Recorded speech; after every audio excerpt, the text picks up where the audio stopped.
Hello दोस्तों, मैं जी स्वागत करता हूँ आपके अपने चैनल जीत फॉर यू पर। आज के इस वीडियो में देखेंगे इकाई 2 काव्य बोध कक्षा 10वीं के अपन हिंदी रिमीडियल मॉड्यूल को सॉल्व कर रहे हैं। इससे पहले वाली वीडियो आपने नहीं देखी है तो डिस्क्रिप्शन में आपको लिंक मिल जाएगी, वहाँ से जाकर आप देख सकते हैं। सबसे पहले यहाँ पर क्या करेंगे, अपन वस्तुनिष्ठ प्रश्नों को देखेंगे जिसमें सही विकल्प हैं। रसात्मक वाक्य परिभाषा किस आचार्य की है? तो यह है आचार्य रामचंद्र शुक्ल की। किसकी है? आचार्य रामचंद्र शुक्ल की। ओके। अगर आपने अभी तक इसकी पीडीएफ फाइल डाउनलोड नहीं की है तो आप मुझे इंस्टाग्राम पे मैसेज कर सकते हैं। मेरी इंस्टाग्राम की आईडी है जितेंद्र0606। क्या नाम है? जितेंद्र0606। यहाँ पर आप फॉलो करके मैसेज करेंगे तो आपको इसकी पीडीएफ फाइल प्रोवाइड करा दी जाएगी। आगे चलिए, अगला क्वेश्चन है काव्य के भेद होते हैं। काव्य के दो भेद होते हैं। किस काव्य के छंद एक तथा के धागे में माला की तरह गुथे होते हैं? प्रबंध काव्य के। किसके? प्रबंध काव्य के। अवलंबन और उद्दीपन का संबंध है विभाव से। किससे है? विभाव से। आगे अगला क्वेश्चन क्या है, संचारी भावों की संख्या कितनी होती है? 32 होती है। जुगुस्सा किस रस का स्थायी भाव है? विभत्स रस का स्थायी भाव है। लय, तुक, यति, गति, मात्रा एवं चरण में से युक्त रचना को कहते हैं? क्या कहते हैं? छंद कहते हैं। आगे अगला क्वेश्चन है, काव्य की शोभा बढ़ाने वाले कारकों को क्या कहते हैं? अलंकार कहते हैं। दोहा, छंद, द्वितीय और चतुर्थ मात्राओं में मात्राएं होती हैं। कितनी कितनी मात्राएं होती हैं? 11 मात्राएं होती हैं। कितनी कितनी? 11। ओके। आगे अगला क्वेश्चन क्या है, स्मरणीय प्रतिपादक शब्द काव्य परिभाषा है पंडित जगन्नाथ की। किसकी? पंडित जगन्नाथ की। यहाँ से अपने रिक्त स्थान स्टार्ट होते हैं। क्या? रिक्त स्थान, जिसमें पहला है नायक के जीवन की किसी एक घटना अथवा हृदय स्पर्शी अंश का पूर्णतः के साथ अंकन खंड काव्य में किया जाता है। अगला है अभिनव तत्व की प्रधानता दृश्य काव्य होती है। क्या होती है? दृश्य काव्य होती है। काव्य में रस का स्थायी भाव आनंद स्वीकार किया गया है। नायक नायिका के संयोग का वियोग का वर्णन श्रृंगार रस में होता है। किसमें होता है? श्रृंगार रस में। कविता के रचना विधान को छंद कहते हैं। क्या कहते हैं? छंद। चौपाई के प्रत्येक चरण में 16 मात्राएं होती हैं। कितनी कितनी मात्राएं होती हैं? 16 मात्राएं होती हैं। आगे छंद दो प्रकार के होते हैं। जहाँ लोक मर्यादा को पार करके किसी वस्तु अथवा अत्यंत बड़ा चढ़ाकर वर्णन किया जाता है वहाँ अतिशयोक्ति अलंकार होता है। कौन सा अलंकार होता है? अतिशयोक्ति। वीर रस का स्थायी भाव क्या है? उत्साह है। भाव प्रधान साहित्य को पद्य या काव्य कहते हैं। क्या कहते हैं? पद्य या काव्य कहते हैं। जहाँ एक शब्द का समान अर्थ में एक से अधिक बार क्रमशः प्रयोग होता है वह पुनरुक्ति अलंकार होता है। क्या होता है? पुनरुक्ति अलंकार। पुनरुक्ति प्रकाश अलंकार होता है। कौन सा? पुनरुक्ति प्रकाश अलंकार। ओके। यहाँ से अपन क्या करेंगे, सत्य असत्य को देखेंगे।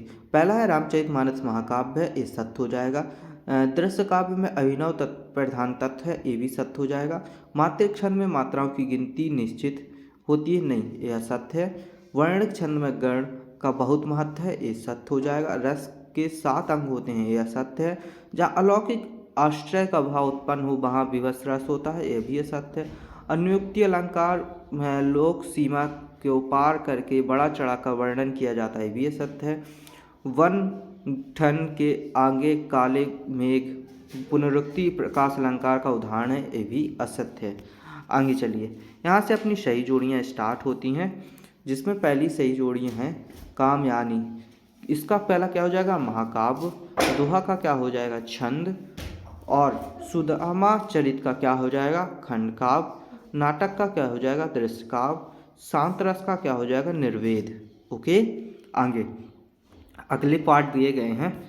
यहाँ पर क्या है, काव्य की आत्मा किस में होती है? रस में होती है। छंद के कितने भेद होते हैं? 2 होते हैं, ऊपर भी देखा था। चौपाई में मात्रिक छंद कहलाता है जिसमें 16 मात्राएं होती हैं। 3 वर्णों का मेल को गढ़ कहते हैं। बिहारी सतसई श्रृंगार परख है। कौन से? श्रृंगार परख है। ओके। आगे यहाँ पर अलंकार आभूषण है। जहाँ अप्रस्तुत कथन से प्रस्तुत का बोध हो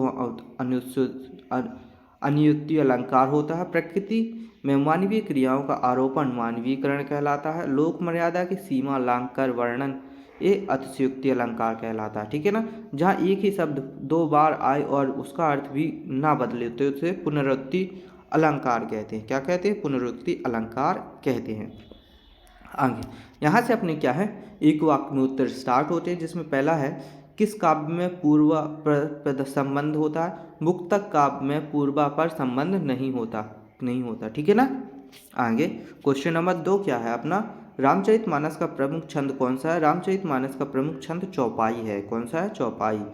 मुख्य रूप से स्थायी भावों की संख्या कितनी होती है? मुख्य रूप से स्थायी भावों की संख्या 9 होती, वैसे 10 भी होती है, लेकिन यहाँ पर मुख्य रूप से पूछा गया है। ठीक है ना। आगे बतरस लालच लाल की पंक्ति में कौन सा रस है? बतरस लालच लाल की पंक्ति में श्रृंगार रस है। कौन सा रस है? श्रृंगार। अर्ध सममात्रिक छंद क्या है? अर्ध सममात्रिक छंद दोहा है। क्या होता है? दोहा। ओके। आगे पड़ी अचानक नदी अपार, घोड़ा कैसे पार, राणा ने सोचा इस पार, तब तक तेज तक था उस पार। इन पंक्तियों में कौन सा अलंकार? इन पंक्तियों में अतिशयोक्ति अलंकार है। कौन सा अलंकार है? अतिशयोक्ति अलंकार है। ठीक है ना। आगे चलिए क्वेश्चन नंबर 7 क्या है, गणों की कुल संख्या लिखिए। गणों की कुल 8 संख्या है। 16-16 मात्राओं का चरण किस छंद में होता है? 16-16 मात्राओं का चरण चौपाई छंद में होता है। अब तक तो ये आपको याद ही हो जाना चाहिए किस में होता है। ओके। आगे चलिए साकेत एवं पंचवटी रचनाओं के रचनाकार का नाम लिखिए। साकेत एवं पंचवटी रचनाओं के रचनाकार का नाम क्या है? मैथिली शरणगुप्त। क्या नाम है? मैथिली शरणगुप्त। तो ये अपन को याद कर लेना है। ठीक है ना। रस किसे कहते हैं? कविता, कहानियों, नाटक आदि को पढ़ने, सुनने या देखने से पाठक या श्रोता को जिस आनंद की अनुभूति होती है उसे क्या कहते हैं? रस कहते हैं। मात्राओं की संख्या पर आधारित छंद क्या कहलाते हैं? मात्राओं की संख्या पर आधारित छंद मात्रिक छंद कहलाते हैं। क्या कहलाते हैं? मात्रिक छंद। आगे जिन कारणों से स्थायी भाव तीव्र होता है उन्हें क्या कहते हैं? जिन कारणों से स्थायी भाव तीव्र होता है उसे विभाव कहते हैं। क्या कहते हैं? विभाव कहते हैं। ओके। तो यहाँ पर अपने एक वाक्य तक अपने प्रश्नों को देख लिया। अति लघुत्तरीय प्रश्न दूसरी वीडियोस में देखेंगे। अब क्या करना है अपन को, इस वीडियो को अपने दोस्तों के साथ शेयर करना है, वीडियो को लाइक करना है, चैनल को सब्सक्राइब करना है, ताकि हर आने वाली वीडियो का नोटिफिकेशन आपको मिल सके। मिलते हैं ऐसी अगली वीडियो में, तब तक के लिए धन्यवाद।